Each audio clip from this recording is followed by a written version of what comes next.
Voilà les sœurs et les frères. On va comme ça tranquillement s'y mettre. Merci pour ceux qui sont connectés, pour votre patience.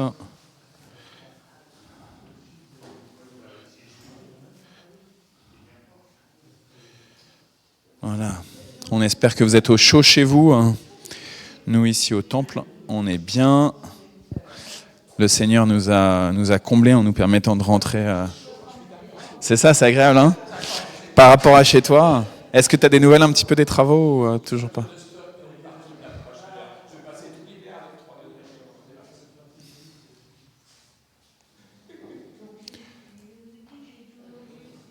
Et ils ont rien à te prêter en attendant ?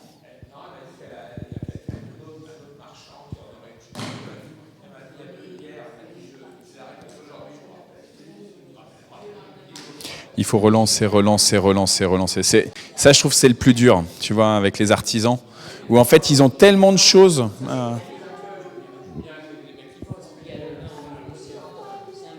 Salut Riri.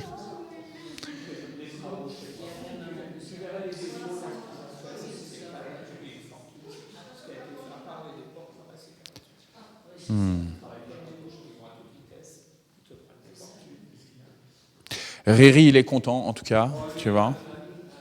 Et... un chien heureux.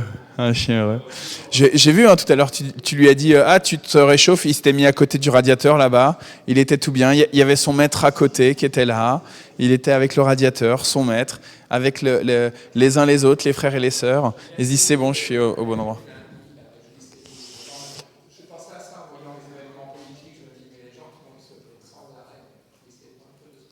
C'était Marie-Christine qui l'a fait lundi là, donc ouais. Eh ben, fais-lui un message à Marie-Christine, ça lui fera plaisir d'avoir un retour. Quand il y a les éditos comme ça, ceux qui écrivent les éditos, eh ben, ils sont toujours très heureux d'avoir des retours. Et donc dimanche, il y a partage biblique à 14h. Il y a aussi le groupe de louanges qui a son atelier de répétition. Voilà. Dimanche après-midi, atelier de répétition du groupe de louanges, et aussi à 14h. Et donc là, Marie-Christine, elle a fait savoir au groupe de louanges que ce serait pas mal que le moment du repas partagé, et que ça soit un peu tous ensemble, plutôt que chacun de son côté, comme ça avait été. Ils avaient une réunion l'autre fois, donc ils mangeaient en même temps qu'ils avaient la réunion, mais voilà, ça peut être bien de vivre ce moment aussi de convivialité. Et puis, donc ça c'est ce week-end, partage biblique et atelier du groupe de louanges, avec le repas entre les deux, partagé. Et puis la semaine prochaine, on a donc la maraude. Donc là, le panier il commence à se remplir. Donc on peut encore amener ce week-end. Mais après ce week-end, ça sera plus compliqué, puisque du coup, jeudi de la semaine prochaine, on va mettre en paquet les différentes choses. On va le faire justement le jeudi après-midi avec toutes les bonnes volontés qui veulent bien nous aider. Le samedi, donc la maraude, c'est rendez-vous ici à 10h30. On commencera la maraude à 11h en tant que telle. Donc aujourd'hui il pleut. On prie que dans 10 jours, on aura une maraude où il ne fera pas trop froid et où il ne pleuvra pas. La toute première fois qu'on avait fait une maraude, c'était le jour où il faisait le plus froid de l'année.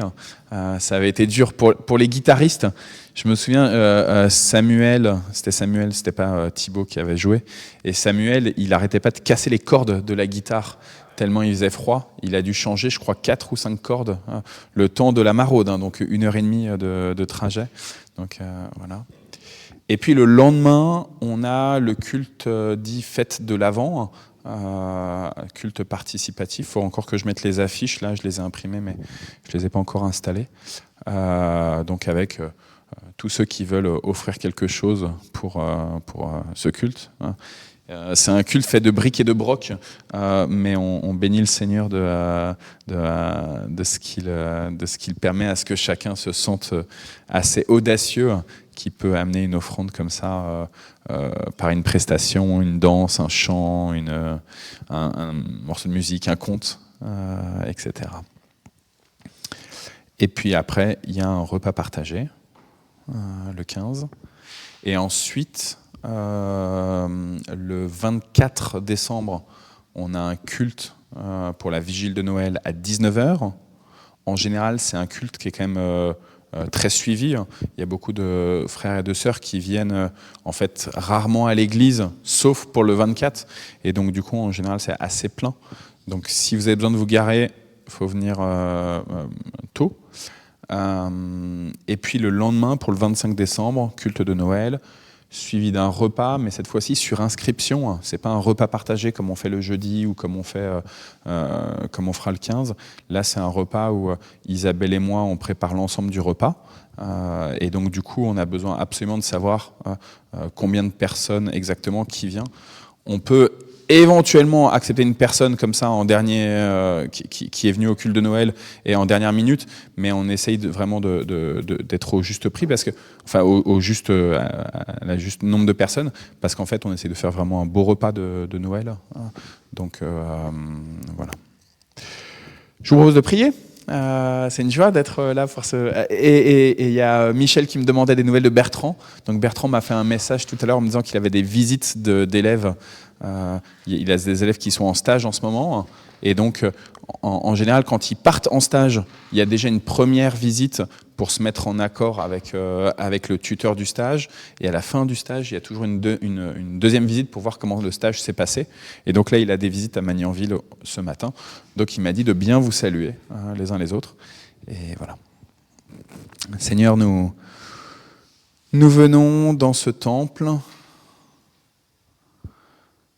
avec tout ce que nous avons vécu de notre semaine, qui était sujet de réjouissance, sujet d'action de grâce, de reconnaissance de ce que tu nous mets dans la joie, dans la paix,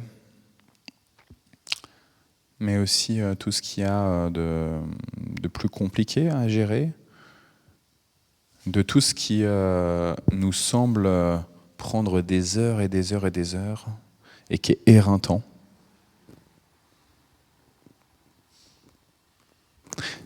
Seigneur, ce matin, nous voulons encore croire que tu es Alpha et Oméga. Nous voulons encore affirmer au plus profond de nos entrailles que tu règnes. Et que dans les moments de joie comme dans les moments de peine, dans les moments où on arrive à gérer comme dans les moments où on est totalement impuissant, et bien toi là-haut, sur ton trône de gloire, tu tiens nos vies entre tes mains. Nous te bénissons, Seigneur, de ce que tu n'as pas laissé ta création vagabonder toute seule, loin de toi, mais que sans cesse, tu es revenu vers nous pour réaffirmer ton amour, pour affirmer ton empathie à notre égard, pauvres créatures que nous sommes. Nous avons péché, nous sommes comportés de manière injuste, inique, à ton égard, mais aussi à l'égard de toute ta création. Et nous reconnaissons, Seigneur, devant ta face, que la douleur, la punition serait notre juste récompense. Alors, Seigneur, merci. Merci d'avoir envoyé Jésus. Merci de l'avoir fait naître comme un petit enfant emmailloté dans la crèche. Merci d'avoir accepté de laisser cette gloire divine pour pénétrer toute l'existence humaine. Merci, Seigneur notre Dieu, d'avoir accepté la mort sur la croix de ton Fils. Merci de cette œuvre de salut qui commence dès aujourd'hui, dans l'anxiété de nos existences, pour enfin sentir ta joie, ta paix et ton amour. Amen. Voilà, je vous propose de lire le psaume du jour. Je pense que la dernière fois, j'avais commencé par toi, Jean-Pierre, à droite, ou c'était Anta. Là, j'allais dire, on va commencer par Maëva, si tu veux bien, et hop, et comme ça, on continue. C'était pas toi qui avais fait le psaume la dernière fois? Non. Je me rappelle plus, mais on va essayer d'alterner. Et donc, Maëva, comme d'habitude, tu lis quelques versets.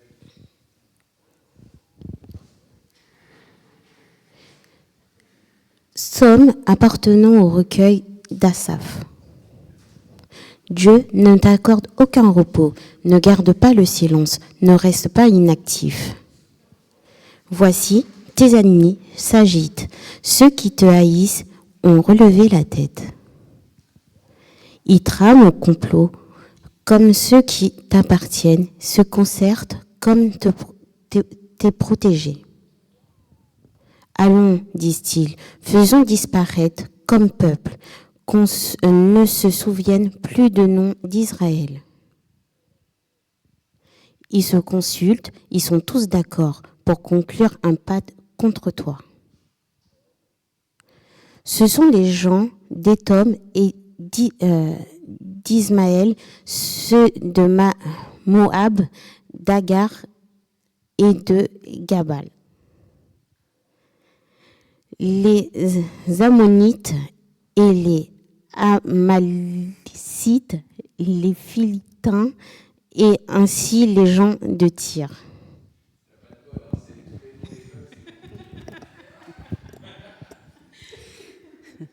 Même les Assyriens se sont joints à eux pour prêter main forte aux descendants de Lot. Dieu traite-les comme Sisra et Yabin au torrent de Kishon, ou comme des Médianites exterminés à la fontaine de Dor, laissés comme du fumier sur le sol. Traite les princes comme Oreb et Zeb, et tous leurs chefs comme Zéba et Slamouna. Ces gens qui avaient déclaré « Emparons-nous du domaine de Dieu ». Mon Dieu, fais qu'ils aient le même sort que la graine de chardon ou le fœtus de paille emporté par le vent. Comme un feu dévore une forêt, comme une flamme embrase les montagnes. Lance une tempête à leur poursuite, terrifie-les par ton ouragan. Couvre leur visage de honte et qu'ils te cherchent, Seigneur. Qu'ils soient humiliés, épouvantés, soient enfin, que leur espoir soit déçu, qu'ils dépérissent. Qu'ils sachent alors qui tu es, Seigneur, le seul Dieu, très haut sur toute la terre.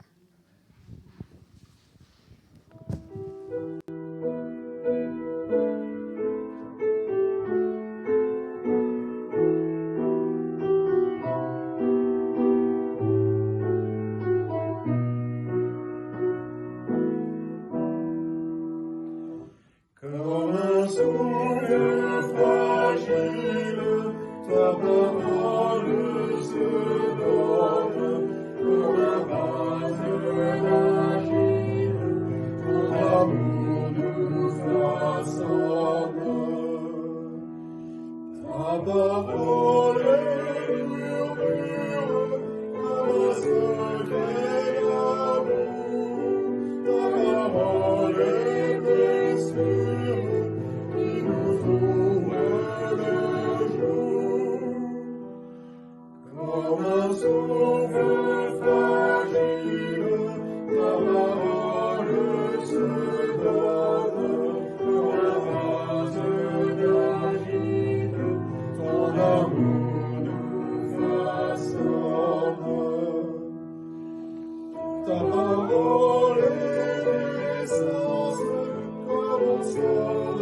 un souffle froid.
Je vis un livre en forme de rouleau dans la main droite de celui qui siégeait sur le trône. Il était écrit des deux côtés et fermé par 7 attaches. Et je vis un ange puissant qui proclamait d'une voix forte « Qui est digne de briser les attaches et d'ouvrir le livre ?» Mais personne, ni dans le ciel, ni sur la terre, ni sous la terre, ne pouvait ouvrir le livre, ni le lire. Je pleurais beaucoup, parce que personne ne fut trouvé digne d'ouvrir le livre, ni de le lire. Alors l'un des anciens me dit, « Ne pleure pas, regarde, le lion de la tribu de Juda, le descendant du roi David, a remporté la victoire. Il peut donc briser les 7 attaches et ouvrir le livre. » Et je vis un agneau debout au milieu du trône, entouré par 4 êtres vivants et les anciens. Il semblait avoir été mis à mort.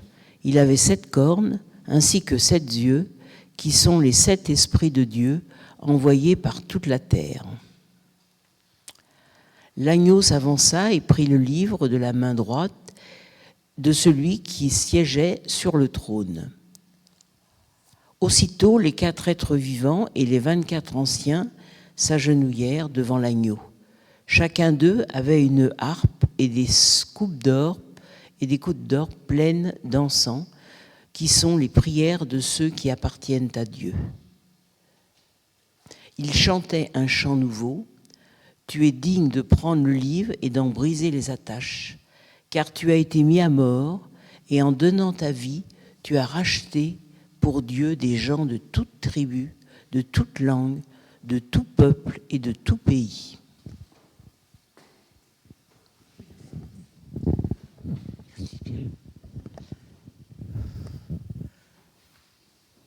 Tu en as fait pour servir notre Dieu, un royaume de prêtres, et ils régneront sur la terre.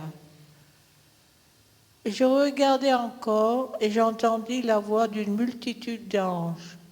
Il y en avait des milliers, des dizaines de milliers.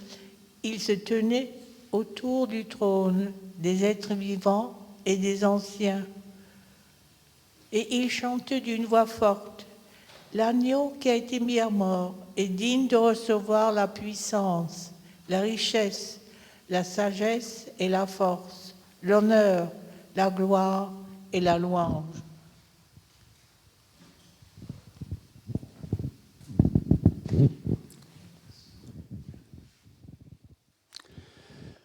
Et j'entendis toutes les créatures dans le ciel, sur la terre, sous la terre et dans la mer.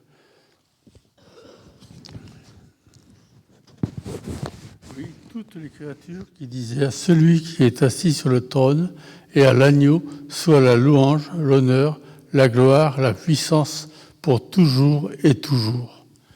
Les 4 êtres vivants dirent « Amen » et les anciens se prosternèrent et adorèrent.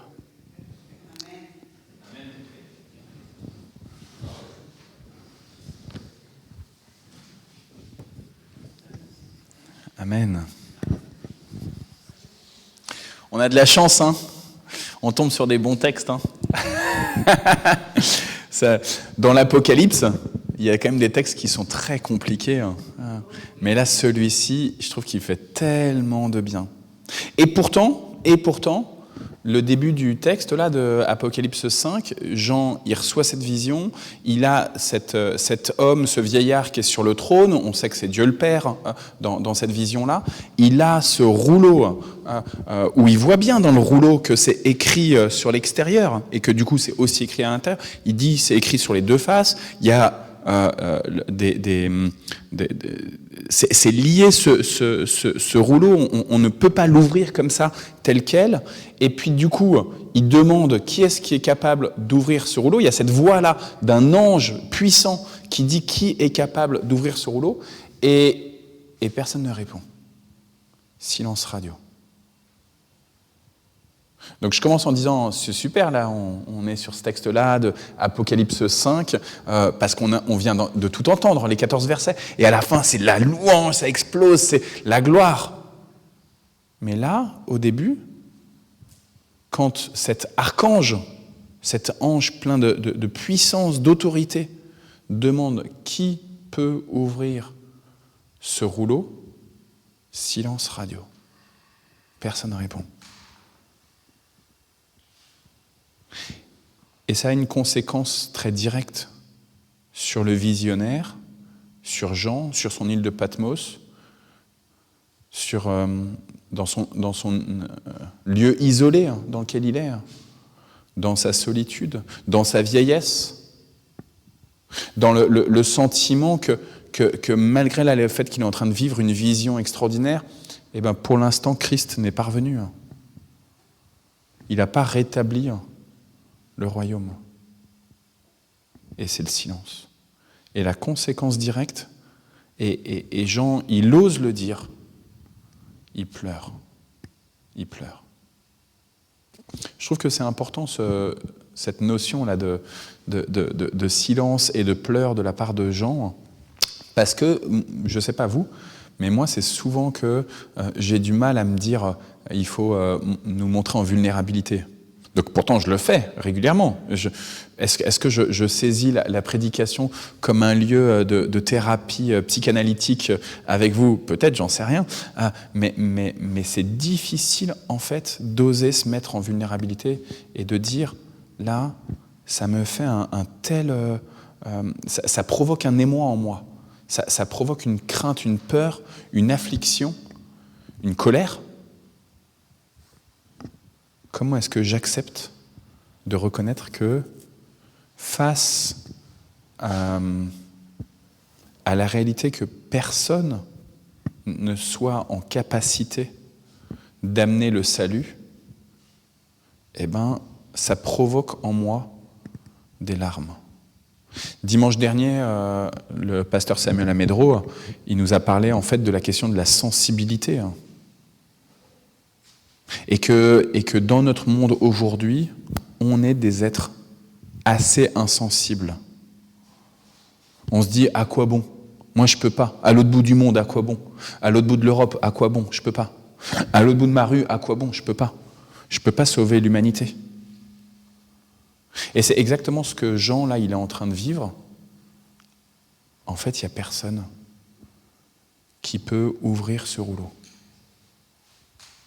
Un défaitisme qu'on se prend en pleine face, une réalité que personne n'est en capacité d'ouvrir ce rouleau, et qui dit ouvrir ce rouleau dit aussi ouvrir le temps de la justice. La reconnaissance que Dieu est vraiment le juste juge. Il pleure.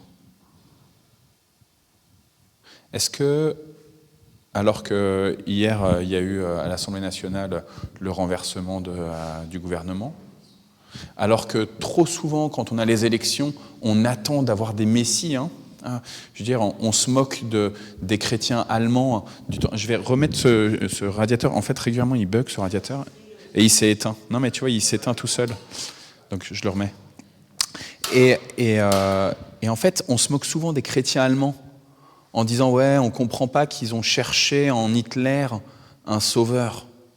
On se dit, avec Karl Barth, ils avaient tout faux. Ils avaient tout faux en pensant que Hitler était le nouveau Messie.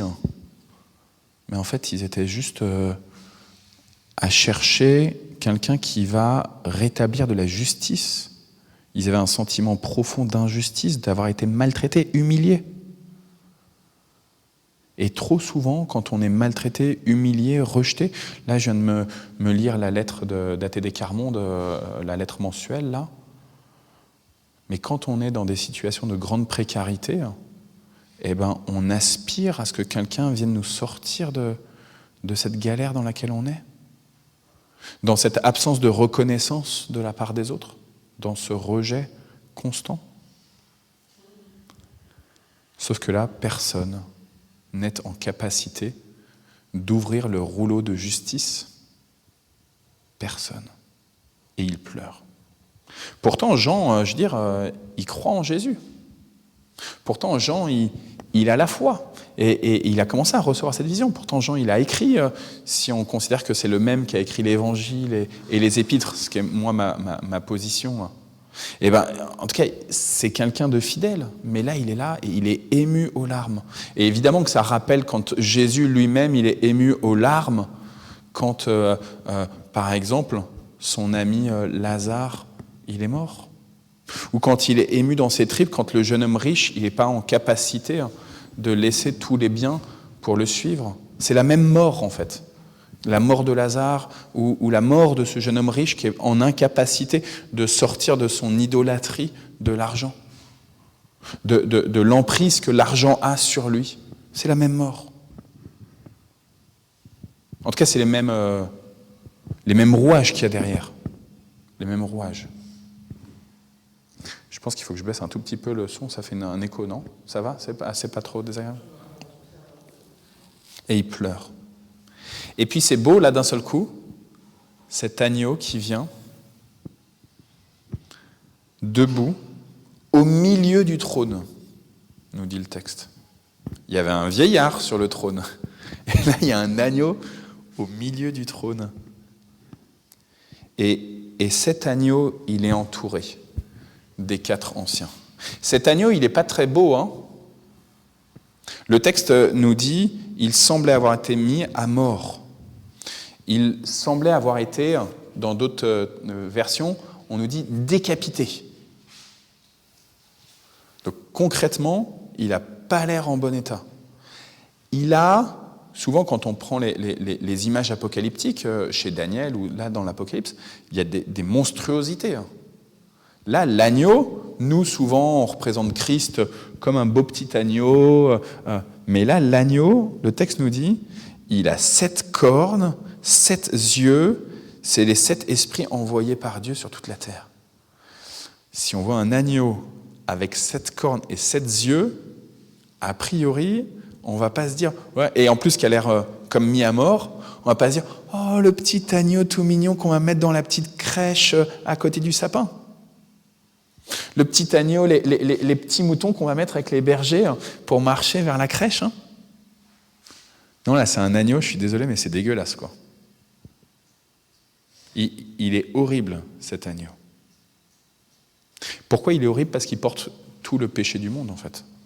Et que même là, dans sa pleine gloire, cet agneau qui est Christ, même quand il va revenir dans sa pleine gloire et qu'il va ouvrir ce rouleau, eh ben, ça va être lui qui porte le stigmate de tout notre péché. Pas seulement les stigmates de la croix, les stigmates de tout ce que nous, l'humanité, on lui a fait supporter, consciemment ou inconsciemment. Et c'est terrible. C'est terrible parce que toutes les fois où dans notre journée, dans notre semaine, dans nos mois, on se met à médire ou à maudire, toutes les fois où on commet les injustices, eh ben on rajoute des stigmates sur l'agneau plein de gloire pourtant. Il était plein de gloire, l'enfant emmailloté dans la crèche était plein de gloire, même s'il avait accepté de la laisser pour un temps, il était déjà plein de gloire, il était rempli du Seigneur. Le texte nous dit, le texte de l'Évangile nous dit juste que c'est au moment du baptême qu'ensuite l'Esprit du Seigneur repose pleinement sur lui. Mais en fait, dès la naissance, Christ, il est Fils de Dieu. Et il y a besoin en fait d'être rempli en fait pour qu'il prenne conscience réellement de ce qu'il est. Comme vous, avant votre baptême, Dieu vous avait déjà choisi. Il avait déjà dit « Michel, je t'aime à fond, à fond, à fond ». Mais il a fallu l'œuvre de l'Esprit Saint pour que qu'on saisisse chacun cette parole pour nous. C'est pour ça que c'est compliqué avec le baptême des bébés. C'est parce que du coup, ils n'ont pas la possibilité en esprit de recevoir cette parole. Mais c'est ce qui est aussi une grâce pour moi. Vous savez que je suis favorable aussi au baptême des bébés. C'est que du coup, c'est toute la communauté, toute la famille qui dit « Regarde ce cadeau ». Et comment on accompagne ça? Et c'est compliqué. Et la conséquence, c'est que l'agneau est là, avec pourtant ses cornes, ses yeux, ce côté monstrueux, et tous s'agenouillent. D'abord les anciens qui sont là, et tous se mettent petit à petit à reconnaître. Et après les anciens, c'est les anges qui se mettent, c'est là qu'il y a la gloire, quoi, comme à la naissance à Noël. Les anges qui débarquent et ils soufflent du trombone et de la trompette. Ils sortent les lyres, ils y vont. Les anciens qui rentrent dans l'adoration, et par effet de cascade, les anges. Et puis ensuite, le texte va plus loin, il nous dit « Toutes les créatures qui sont sur la terre, sous la terre, dans le ciel, se mettent à adorer. » Et donc on voit bien l'effet cascade, c'est-à-dire que les anciens qui sont là auprès du trône de l'agneau et du vieillard, ils s'agenouillent. C'est dans le monde spirituel. Ça a des conséquences sur un monde qui est invisible à nos yeux, qui est le monde des anges. Et puis ça a des conséquences sur le monde qui est visible à nos yeux, la création tout entière. Et c'est intéressant parce que là, du coup, le silence qu'il y avait au départ, quand Jean il reçoit cette parole de cet ange de puissance, cet archange qui dit qui est digne, et qu'il y a le silence total et qu'il y a les larmes en Jean, et bien là, d'un seul coup, tout le monde se met à parler. Et pas juste pour faire du bavardage, mais parce que tout le monde se met à adorer. Il est digne de recevoir louange, honneur et gloire. Et donc il y a la liste là qui est donnée. À lui soit la louange, l'honneur, la gloire, la puissance pour toujours.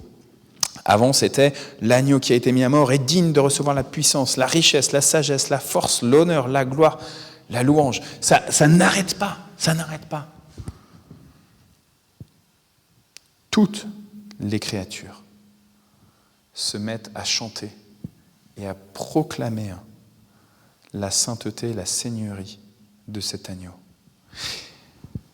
Il y a quelque chose d'un peu miraculeux à mes yeux, c'est que quand on voit quelque chose qui est monstrueux, on a plutôt au départ une émotion de dégoût, de rejet. Mais là, à travers cette adoration, eh ben c'est comme si le regard de chacun était complètement renouvelé, changé, transformé, transfiguré sur l'objet de l'adoration. Il n'y en a aucun là, aucune créature qui dise « Non mais quand même, cet agneau qui a l'air mort et qui a 7 cornes et 7 yeux, c'est quand même un peu dégueu, quoi. » Il n'y en a aucun qui dit ça. Au contraire, tous se mettent à l'adorer. Et face à l'adoration, et c'est le dernier verset, merci Alain aussi pour nous avoir lu ce verset 14, face à l'adoration, alors que ça déversait du trône de gloire, ces anciens qui sont agenouillés, et ces anges qui proclament, qui chantent, qui adorent, et toutes ces créatures, nous, eh ben les anciens disent « Amen, Amen ». Comme si eux qui sont là au plus proche du trône de l'agneau, eh ben là ils peuvent dire voilà, cela est dit.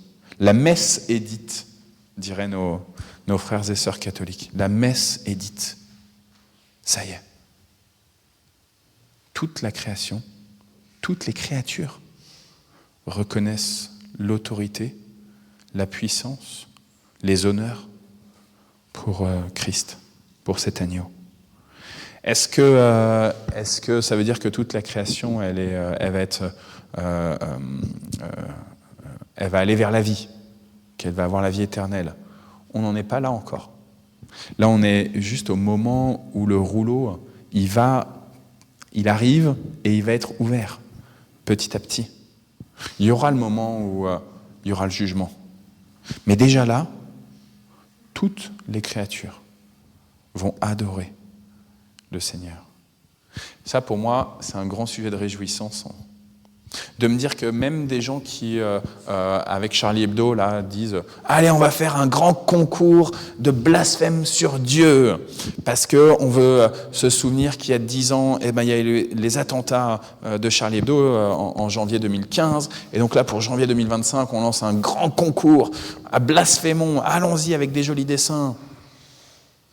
Et même ces gens-là, ce sont des créatures qui, au moment où l'agneau va paraître, ils adoreront le Seigneur. Ils n'auront pas d'autre choix, en fait. Parce que leur esprit, en lien avec tout ce monde invisible, en lien avec ces anges, en lien avec toutes ces puissances célestes, en lien avec les anciens qui sont près du trône de gloire, leur esprit leur fera adorer à leur corps défendant, certainement. Un peu comme, vous savez, il y a des moments où on n'a pas envie de lever les mains. On n'a pas envie de se lever et de danser, de bouger les fesses dans l'église. On se dit, ça se fait pas. On n'a pas envie d'oser parler de Jésus. Je reprends l'exemple de Nicole il y a 15 jours et que Noël, elle a rebondi dessus dimanche dernier, sur le fait d'aller parler à des personnes qui sont droguées en bas de l'immeuble et d'aller leur parler de Jésus. Et c'était intéressant, dimanche dernier, c'est que du coup, le fait que Nicole, elle ait parlé de ça, Noël nous dit, ça a eu un écho dans ma vie, et voilà ce que j'ai fait du coup aujourd'hui. Ou avant-hier, ou hier, je ne sais plus ce qu'elle avait dit. Mais en tout cas, elle l'avait fait, il y avait c'était en arrivant au temple. Et Sandra par rapport à... c'est ça, et il y a des fois où, à notre corps défendant, c'est-à-dire qu'intellectuellement, on ne serait pas capable de se réjouir des difficultés. Mais à notre corps défendant, on se met à adorer. Et donc, sujet de grande réjouissance que ces gens-là qui, pourtant, commettent des blasphèmes par leur bouche, par leurs actes, par peut-être même en tuant, en persécutant, en humiliant, ces gens-là diront « À celui qui siège sur le trône et à l'agneau, soit la louange, l'honneur, la gloire, la puissance, pour toujours. » Amen. Il y en a un qui a écrit tout un commentaire sur l'Apocalypse, donc je pense que Monsieur Alain, il va vouloir la parole. Est-ce que tu veux prendre le micro tout de suite? Il nous fait la moue, comme si j'en allais dire. On va essayer. Mais je relevais que toute la création entière, tout ce qui est même sous la terre, dans les mers, dans les cieux, se prosterne devant le Seigneur. Mais il y a un préalable au sujet de la création, qui se trouve, si je me rappelle bien, dans l'Épître aux Romains, où les animaux attendent la venue des fils de Dieu. Et cela montre que toute la création souffre. Et c'est la venue du Fils de Dieu qui va faire une justice complète, consoler non seulement les humains, mais aussi toutes les créatures. Qu'elles soient souterraines, sous-marines, qu'elles soient dans les cieux, qu'elles soient sur la terre, tout va être consolé et acclameront le Seigneur. Voilà.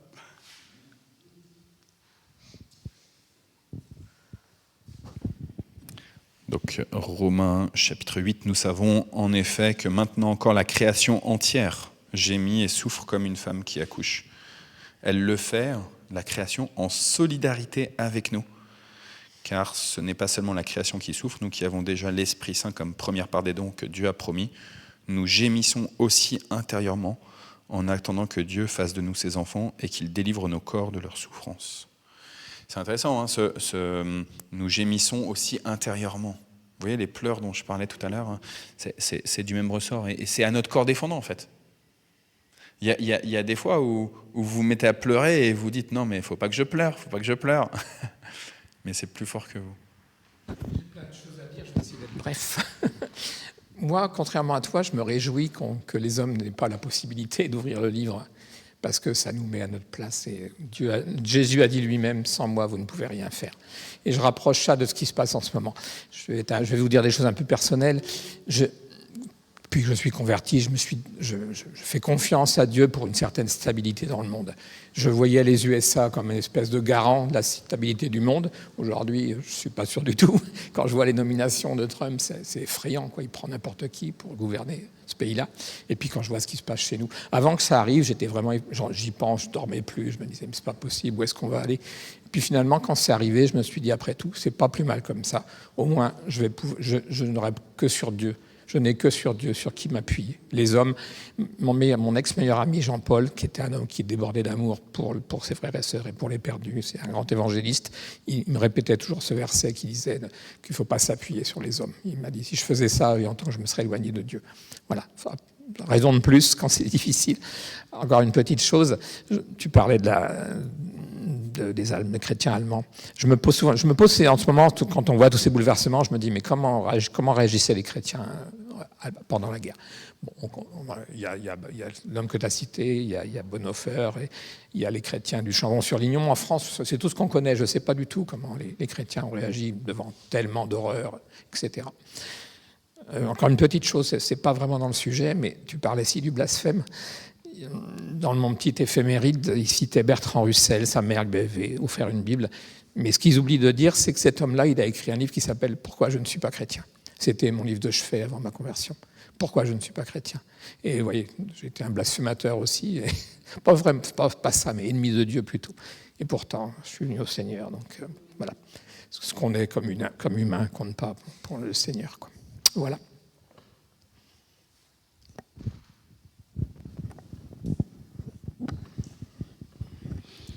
Moi aussi, je rebondis un peu sur le... La coupe pleine d'encens de nos prières. Ah oui, ça fait du bien de dire ça aussi. Je ne sais plus que tenait une coupe remplie d'encens et c'était les prières des saints, nos prières. Ah, c'est comme de l'encens. Ça fait quand on qui émane, est-ce que ça vaut vous prier c'est comme une offrande qui sent bon. Du coup... toi, t'es pas bien. Oui, non, c'est pas ça. Donc, moi, je rebondis sur justement la vulnérabilité de gens. Et c'est souvent, quand je vois, quand Samuel, notre frère, qui disait, oui, je sais pas si Rocard ou je sais pas qui, je suis pas trop politique, qui disait, on peut pas mettre sur nos dos la misère du monde. Et c'est un peu comme ça, parce que quand on voit tous les ténèbres, les guerres, les orphelins, et tout ça, on est un peu blasé. On se dit, mais Seigneur, quand est-ce que tu vas revenir nous sauver, parce que tout le monde va tomber. Moi, dans ma tête, j'ai dit, on va tomber parce que tellement il y a de misère.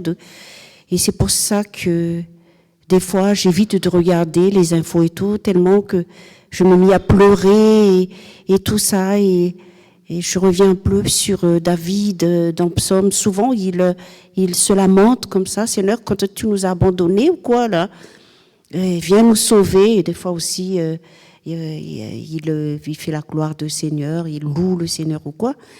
Mais vraiment, en ce moment, personnellement, quand on se voit aussi, moi, personnellement, que on est attaqué et depuis longtemps, on prie. On a l'impression, hein. Et j'ai dit, mais Seigneur, Jésus, t'es où? Pas plus tard que ce matin, hein. J'ai eu et le problème, c'est que je suis trop sensible moi personnellement, donc j'ai vraiment supplié le Seigneur, quand est-ce que tu vas intervenir, quoi, par rapport à un sujet quelconque qui me fait mal. Et donc, et dans ma tête, moi-même, je me dis, Seigneur, ton temps n'est pas le nôtre, donc que ta volonté soit faite en temps voulu. Voilà.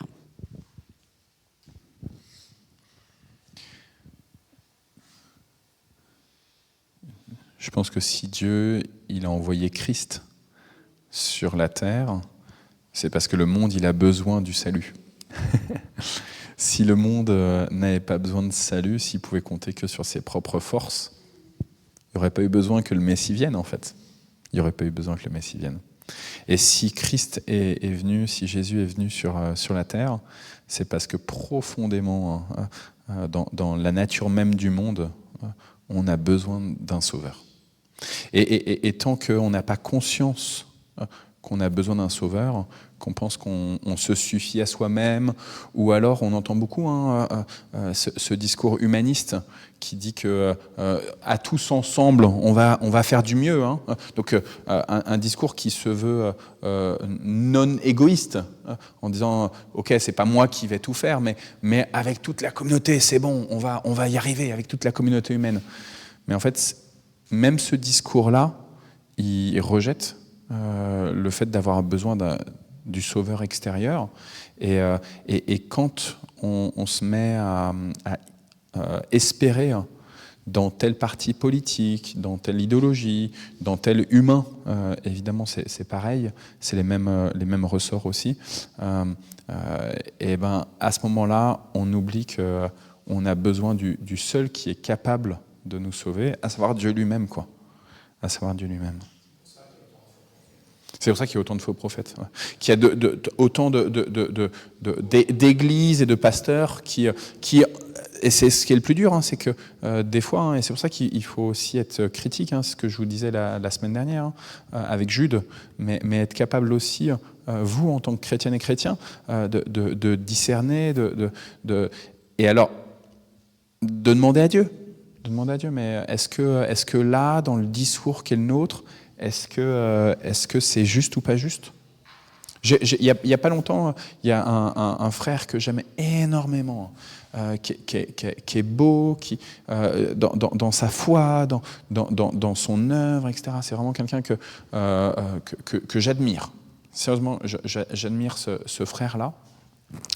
Et il prend la parole à une réunion, et c'est pas dans notre église, et il prend la parole à une réunion, et il dit cette phrase. C'est important de bénir les autres parce que c'est comme ça que nous serons bénis. Et en fait, quand j'ai entendu cette phrase-là, je me suis dit, ce frère que j'aime, etc., il veut bénir les autres. Et donc je trouve qu'il a raison de vouloir bénir les autres.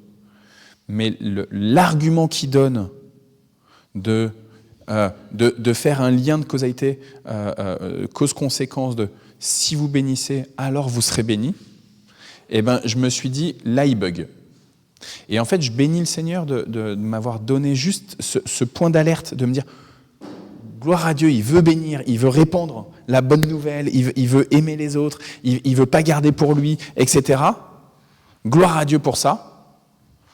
Mais attention, point de vigilance. Et pourtant, c'est quelqu'un que vraiment, je vous dis, je l'admire et sur plein de points, j'ai envie de lui ressembler. C'est quelqu'un qui est justement, et c'est aussi peut-être pour ça que le Seigneur m'a rendu alerte, vigilant à ce moment-là. C'est parce que c'est quelqu'un qui est tellement, il fait les choses sans jamais attendre de retour. Habituellement, il est toujours comme ça. Et là, c'est pour dans une réunion, dans une œuvre particulière, etc. Et donc, il ne parlait pas de lui-même en tant que tel, il parlait de l'œuvre, qu'il faut que l'œuvre, elle bénisse pour pouvoir être bénie.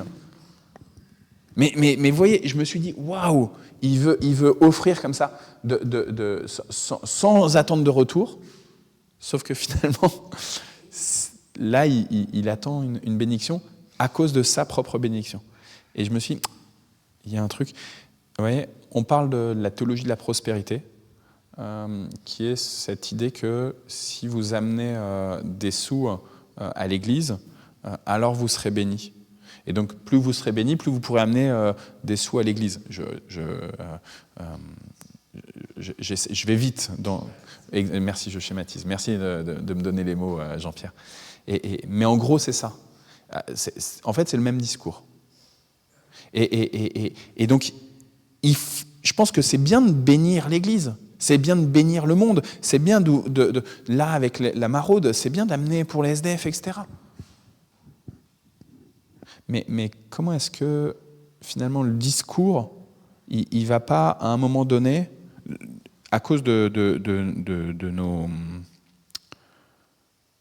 nos besoins de reconnaissance interne, ou à cause d'un discours externe, eh ben, à quel moment, en fait, on ne devient pas dans de la religiosité? Et quand, en fait, théologie de la prospérité, quand tu amènes ton offrande à Dieu, quand tu amènes tes prières comme une encens, mais pour pouvoir être béni, quand tu amènes pour la maraude, ou quand tu amènes des plats, que tu organises une raclette un jeudi, etc., si c'est en vue de ce qu'on te dise Anta, ton fromage, il est trop bon, tu as choisi le meilleur fromage, tu es vraiment la meilleure. Si c'est ça le but, tu as bugué, quoi. Et en fait, on l'a tous un petit peu, ce truc-là. Quand on prend du temps pour faire un bon plat, un bon dessert, etc. En fait, on attend tous quand même un petit peu de reconnaissance, que les gens nous disent « Ah ben merci ». Mais c'est pas juste, en fait. C'est ça. C'est ça. Exactement. Et c'est ça tout le travail, en fait, de profondeur, où on a besoin d'être complètement renouvelé.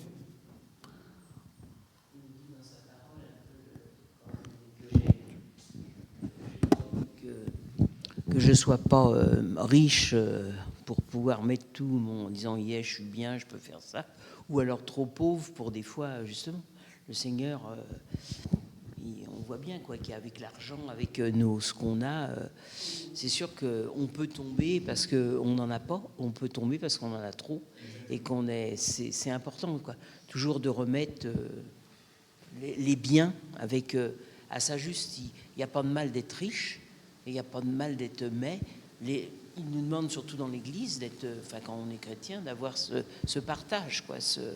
Qu'est-ce qu'on fait, quoi? Si j'en ai, est-ce que je sais regarder autour de moi? Est-ce que je sais, faire quelque chose de mon... Parce qu'il faut, heureusement qu'il y a des gens qui ont de l'argent. Parce que si on était tous pauvres, ça serait... tous les chrétiens seraient pauvres. Donc il faut ce juste... Et il le veut, le Seigneur. Mais après, on aura des comptes à rendre. Qu'est-ce que tu as fait? Juste sur cette question de l'argent, en fait, on le voit bien sur la communauté chrétienne de Jérusalem, la première communauté chrétienne. Ils ont décidé de vendre tout ce qu'ils possédaient et de vivre vraiment en communauté. Et donc, ils ont pris soin les uns des autres, ils ont pris soin des veuves, des orphelins, etc., avec cet argent de toutes les ventes. Mais en fait, il y a eu un moment où, en termes de croissance, il n'y avait plus assez d'argent dans les caisses par rapport aux besoins.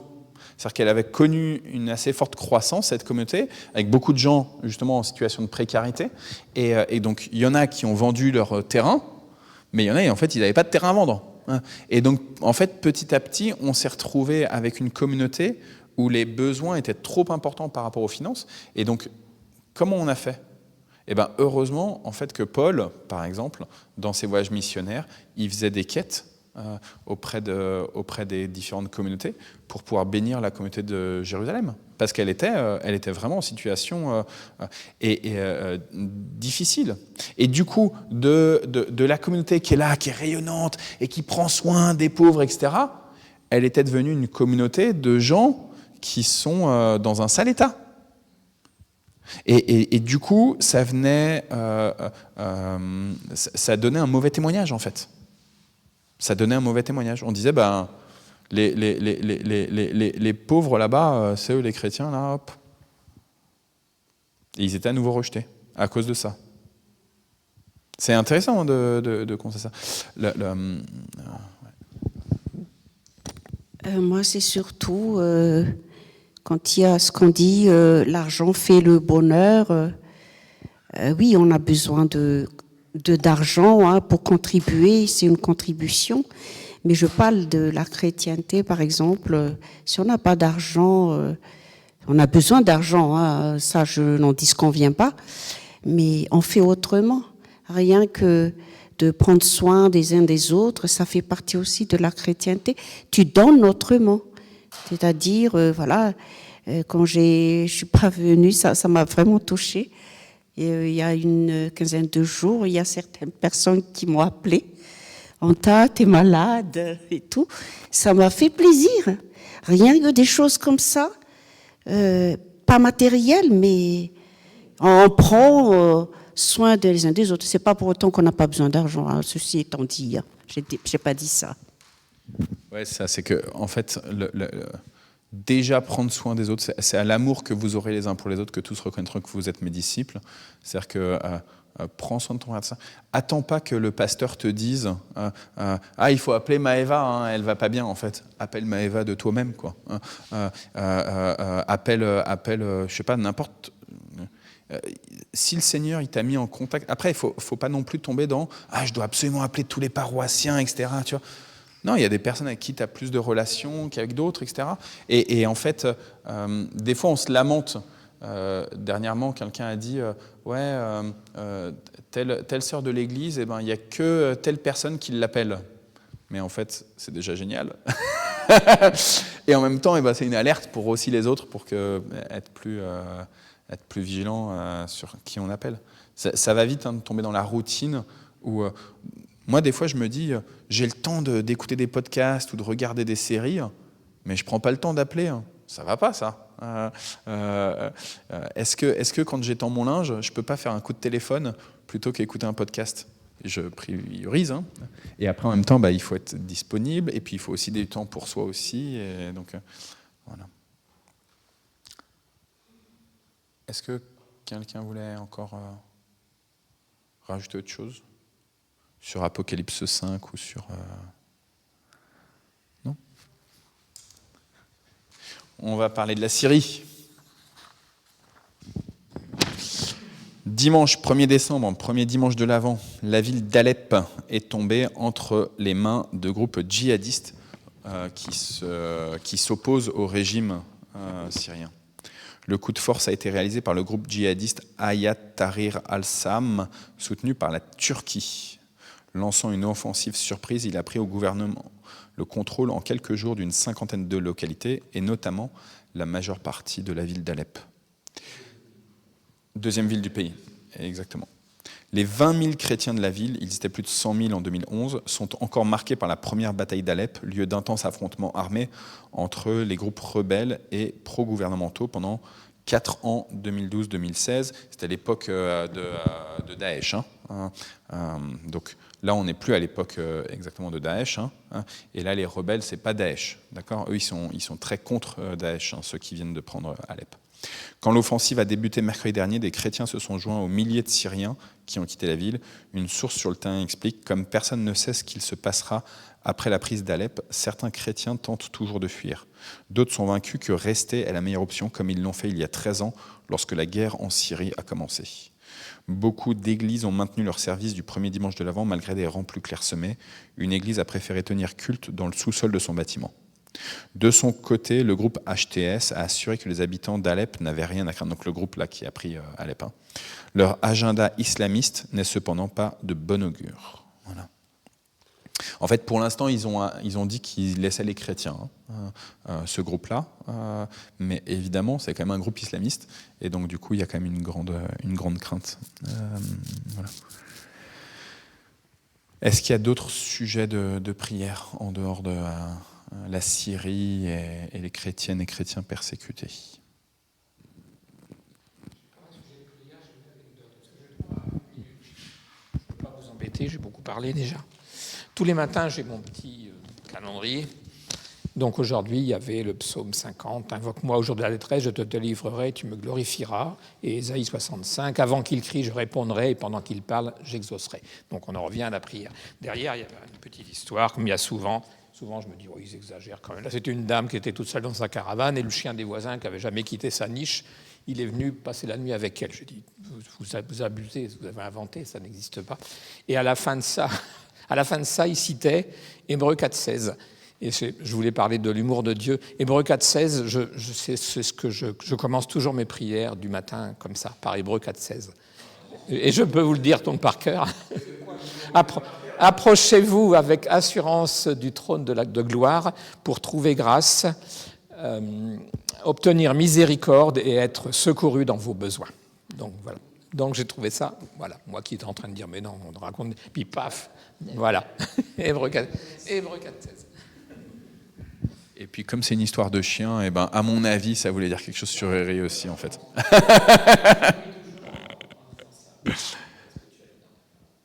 Amen. Est-ce qu'il y a d'autres sujets de prière? Donc la maman de Jean-Pierre. Donc déjà, ils arrivent à la sortir du lit, puisque tu nous parles qu'elle soit dans le fauteuil. C'est bien. Ouais. Ok. 97 le 29 décembre, donc on prie pour ça aussi. On peut prier pour ce dimanche. Il va y avoir une présentation de 3 enfants, normalement. C'est Maëlys, Edena et Margot, mais elles étaient malades toutes les 3 là en début de semaine. Donc là, ce sont les filles de Rebecca. Et donc voilà, priez juste pour qu'elles soient assez en forme, les petites, pour qu'on puisse vivre ce temps de présentation et de bénédiction des trois filles. Elles commencent à fréquenter l'église depuis, on va dire, un mois et demi, 2 mois peut-être, quelque chose comme ça. Donc voilà. Maëlys, Edena et Margot.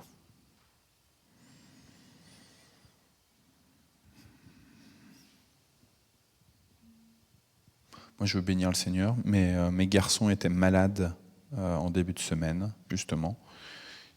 Jonas et Naoum. Et donc Isabelle a dû aller les chercher mardi au collège. Et puis là, ils vont mieux. Ils ont pu retourner au collège aujourd'hui. Donc, béni soit le Seigneur.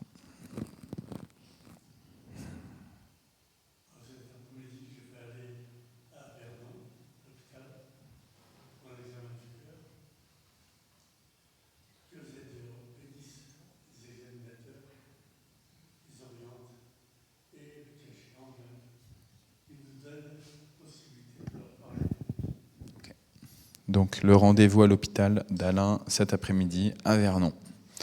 Et on prie pour les différentes rencontres là-bas avec les collègues de Hani. Voilà.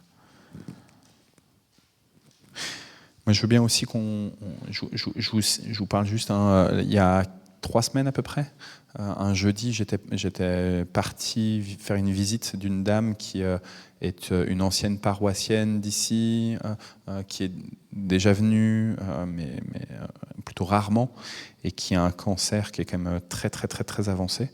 Je retourne la voir cet après-midi, elle s'appelle Florence.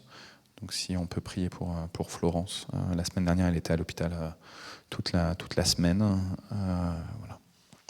Et évidemment, il y a d'autres personnes qui sont malades. Donc si on peut les porter dans nos prières. Ok, on élève la voix. On reprend le micro, même chose qu'on a fait ces dernières semaines, là, c'était pas mal. Combat entre Anta et Jean-Pierre. Non, mais c'est... Non, c'est parce que si je prie pas tout de suite, après j'ai plus de mal. Non, mais après j'ai plus de mal à m'exprimer. Non, je m'excuse pas, mais c'est pourquoi je parle d'abord. Parce que après c'est pas sûr que j'ai plus le courage de le faire. C'est un problème de courage, voilà. C'est tout à fait, ça n'a rien à voir avec autre chose. Seigneur, merci pour nous avoir réunis. Je prends la parole d'Anta, comme elle aime le dire, et c'est vrai que c'est une grâce, une bénédiction que nous soyons ensemble, que nous puissions partager, que nous soyons sous ta bénédiction, Seigneur, sous ta main puissante. Merci pour ta fidélité, ta bonté, ta patience envers nous. C'est vrai que moi, le premier, je suis quelqu'un de désobéissant et d'incrédule surtout. Et que, malgré tout, tu nous aimes et tu nous aimes comme nous sommes, Seigneur. C'est une leçon, tout ce que nous voyons autour de nous. Tu nous aimes comme nous sommes et tu nous incites à te faire confiance. Je te prie pour les chrétiens d'Alep, Seigneur. Je ne sais pas ce que leur réservent ces personnes islamistes qui ont pris le pouvoir dans la ville, Seigneur. Nous savons comment les Turcs s'occupe des chrétiens, donc c'est pas un très bon signe, mais toi tu es Dieu et tu peux vraiment faire qu'il ne leur arrive rien de fâcheux, Seigneur. Et aide-les à pardonner aux gens qui leur font du mal, comme tu nous demandes de le faire. Voilà. Merci pour les garçons d'Arnaud, Seigneur, qui vont mieux. Et voilà, les choses se sont arrangées. Bénis cette dame qui a un cancer. Et voilà, c'est difficile, c'est compliqué pour elle, pour les siens. C'est vraiment une épreuve terrible, ces choses-là. Et voilà, mets ta main bénissante et apaisante pour les réconforter avant toute chose. Que ton nom soit honoré et béni. Gloire à toi, Seigneur. Amen. Oui, Seigneur, nous te remercions pour la bénédiction que tu nous donnes chaque jour, de pouvoir nous réunir et surtout de connaître ta parole davantage. Et ça nous ramène à bien discerner pour ta parole et aide-nous, Seigneur, par ton Esprit Saint, que l'on puisse, avec notre vulnérabilité, être amené à interpréter autrement ta parole. Et le fait d'être réunis entre frères et sœurs, Seigneur, c'est vrai que les échanges, et voilà, ça nous ramène à comprendre plus la Bible. Et je te remercie personnellement pour le tour de la Bible du matin, tous les jours. On apprend toujours. Et ça nous aide aussi à relire la Bible, parce qu'on n'a pas... C'est vrai qu'on a du mal à lire personnellement à la maison, moi personnellement. Donc Seigneur, merci pour cette bénédiction aussi. Et aussi Seigneur, pour la communauté chrétienne ici à Mantes, je prie pour tous ceux qui sont malades. Que dire d'autre? Jean-Pierre a déjà présenté quelques frères et sœurs qui sont malades. Mais je pense aussi à Raymond, qui est très malade aussi, et pose ta main sur lui, Seigneur. Je pense aussi à Jacques, le père d'Anne-Marie. Et Seigneur, aide-les, interviens, pose ta main sur eux, Seigneur, parce que c'est pas facile pour cette famille en ces temps de fête d'avoir autant d'épreuves, Seigneur.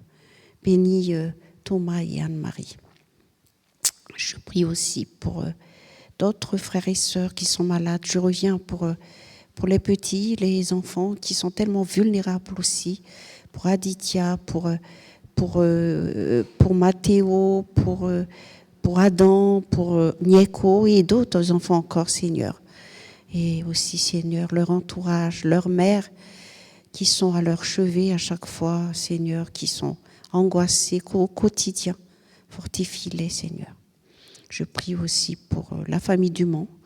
Oui, Lydie, qui est toujours toute souriante, vraiment un exemple pour nous deux sœurs, moi personnellement, je crois que pour tout le monde.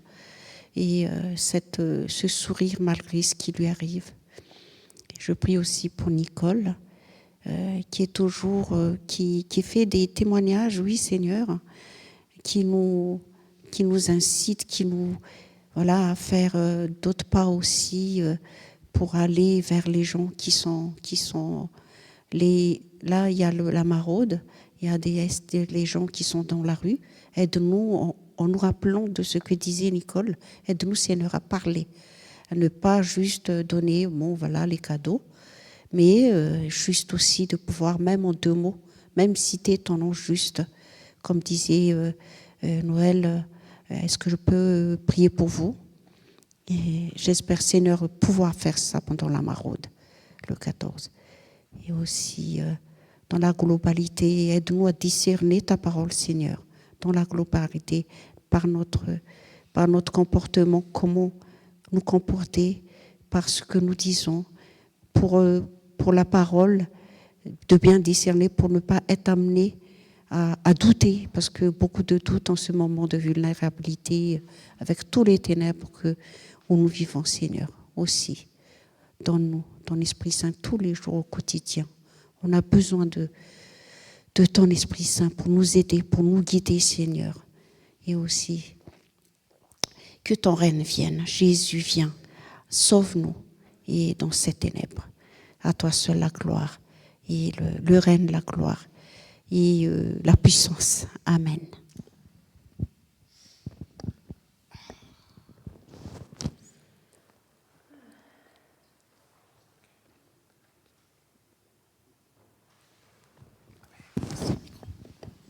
Ah oui. C'est vrai. C'est pas à Évreux, votre rendez-vous, c'est pas à Évreux? Ah, c'est Vernon, d'accord. Non.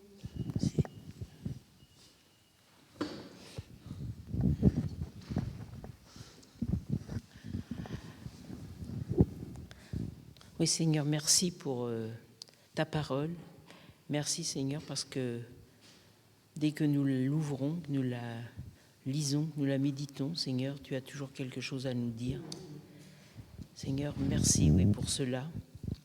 Merci, Seigneur, de nous apprendre, Seigneur, à partager en toutes choses, Seigneur, dans tout ce qu'on peut apporter à nos frères et sœurs, Seigneur, en bénédiction. Seigneur, sans toi, nous ne pouvons pas, Seigneur, nous avons besoin. Parce que en lisant ta parole, en l'étudiant, oui, Seigneur, tu nous rappelles que, oui, nous sommes souvent bien égoïstes et nous oublions, Seigneur, de regarder autour de nous et de faire ce que toi, tu voudrais qu'on fasse. Alors, Seigneur, merci parce que tu nous aimes. Tu es là quand même avec nous et tu veux nous remplir de ton esprit, Seigneur, pour que nous puissions avancer chaque jour. Alors, Seigneur, ça, c'est un réconfort. Merci, Seigneur, d'être avec tous ceux qui souffrent, soit par la maladie, soit par ces pays, Seigneur, en difficulté, ces pays, Seigneur, où il y a des dirigeants qui pensent qu'à tuer et faire le mal, Seigneur. Mais voilà, tu nous le dis que malheureusement, il faut, quand tu reviendras, Seigneur, et tu enlèveras tout ça. Mais pour l'instant, nous vivons dans ce monde, Seigneur, avec le péché et tous ces gens qui ne veulent pas t'adorer, Seigneur. Mais nous te prions pour toutes ces personnes, tous ces pays, tous ces dirigeants. Nous te prions pour la France, Seigneur. Nous te prions pour tous ceux qui ont des responsabilités, Seigneur. Enveloppe-les, Seigneur, vraiment de ta puissance, qu'ils puissent te découvrir, Seigneur, dans tout cela. Merci parce que nous pouvons t'adorer. Merci pour cette journée. Merci pour ton amour pour nous, Seigneur, pour chacun. Tu sais que tu veilles. Nous avons cette confiance que tu veilles sur chacun. Et merci, Seigneur, pour cela. Amen. Amen.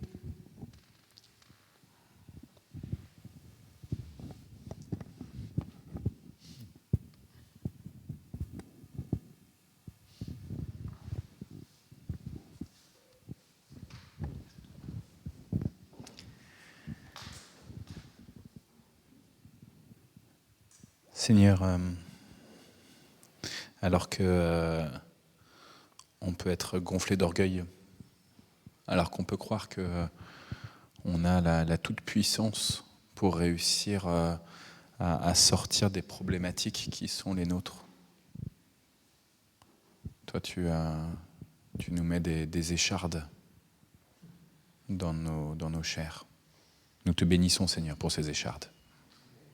Nous te glorifions, Seigneur, de ce que tu viens de nous dire, que ta puissance s'accomplit dans notre faiblesse.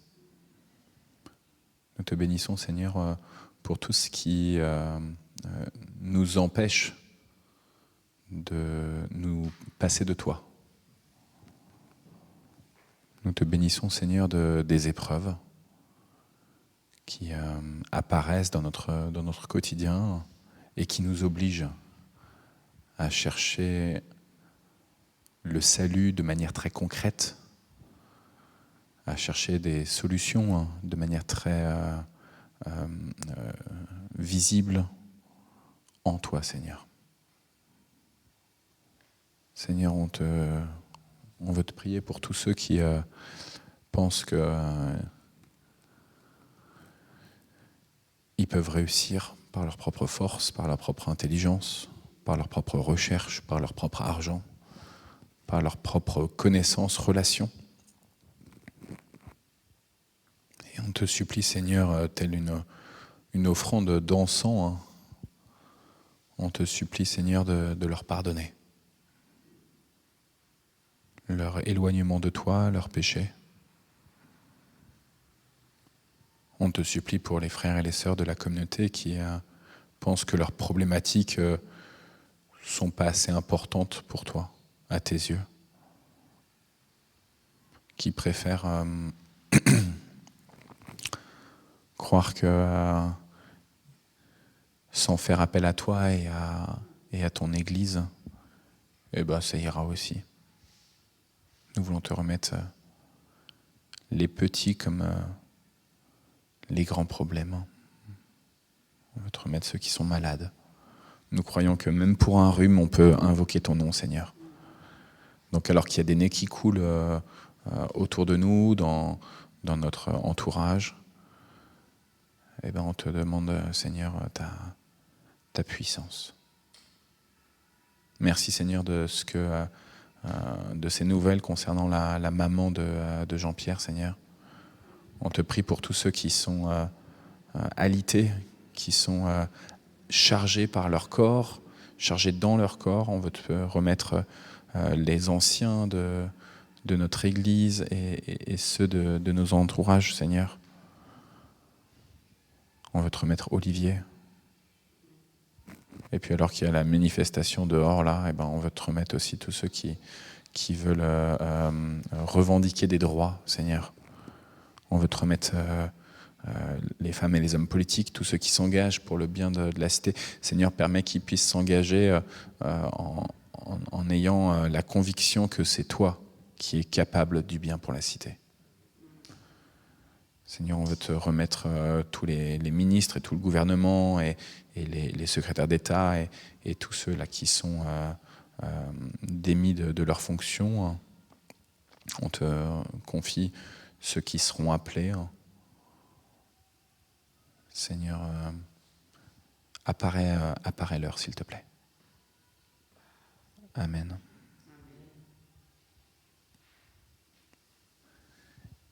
Et les frères et les sœurs, il est déjà 11h30, donc je vous propose qu'on dise déjà ensemble notre Père.